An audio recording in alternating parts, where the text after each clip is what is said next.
இந்த மழைய வச்சுட்டு என்னங்க பண்றது? ஒரு கடைக்கு போலான்னும் போது தான் எப்ப பார்த்தாலும் மழை வந்து டிஸ்டர்ப் பண்ணிட்டே இருக்கு. அப்படிதான் வந்து 2 மாசமா வேற நாங்க ரேஷன் வாங்கல. அட்லீஸ்ட் இந்த மாசம் நான் வாங்கியே ஆகணும்னு பிடிவாதமா கிளம்புனேன். கிட்டத்தட்ட இந்த மந்தே வந்து 4 முறை கிளம்பிட்டேன். ஆனா 4 முறையும் மழை வந்து ஸ்டாப் பண்ணிச்சு. இப்பதான் நாங்க வந்து ஒரு வழியா கிளம்பலான்னு முடிவு பண்ணிட்டு எடுத்துட்டு கிளம்புறேன். கிளம்பிட்டே இருக்கும்போது பாத்தீங்கன்னா, எதுதோ யோசனை நம்ம எல்லாத்தையும் எடுத்துக்கிட்டோமா? எடுக்கலையா? ஏன்னா நம்ம 2 மாசமா போகலையே! அந்த ரேஷன் கார்டு, பர்ஸ் எங்க வச்சேன்றத கூட நான் மறந்துட்டேன். அந்த அளவுக்கு ஒரு மெமரி லாஸ் ஆயிடுச்சு எனக்கு. சரி என்ன பண்றது?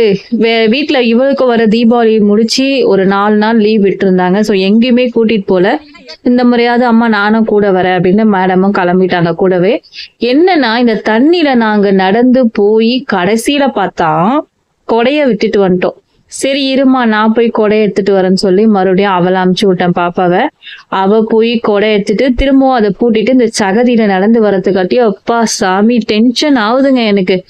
ஆனா வேற வழி இல்லையே, போய் தானே ஆகணும். சரி பாப்பா போய் கொடை எடுத்துட்டு வந்துட்டா.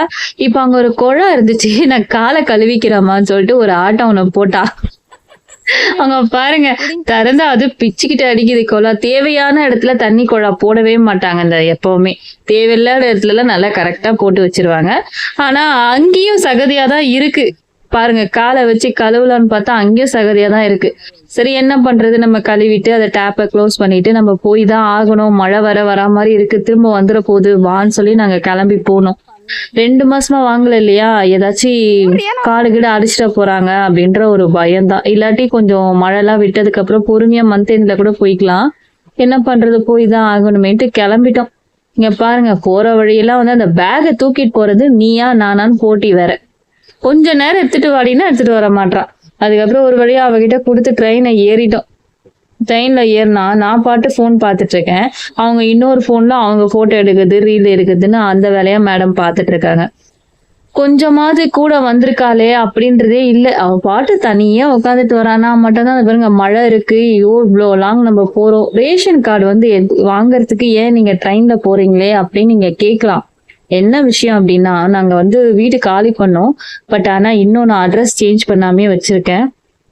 எங்க வீட்டுல கேஸ் காலின்னு சொன்னேன் இல்லைங்களா, இப்ப கேஸ் காலி ஆயிடுச்சு. சோ வெளியில போனாவது ஏதாவது வாங்கி கொடுமாட்டோம். உண்மையாவே அன்னைக்கு சொல்ற கொலை பட்னியா இருந்தோம். வேற ஆப்ஷனே கிடையாது, வாங்கி சாப்பிடணுன்ற மாதிரி தான் வெளியில போய் நாங்க வாங்கி சாப்பிட்டோம். அவளும் வந்து அந்த டைம்ல எதுவுமே கிடைக்கல, இது இந்த கடை தான் இருந்துச்சு. சரி சாட் கடையிலேயே நம்ம போய் வாங்கிக்கலாமேன்ட்டு மேடம் அங்க போய் வாங்கினாங்க.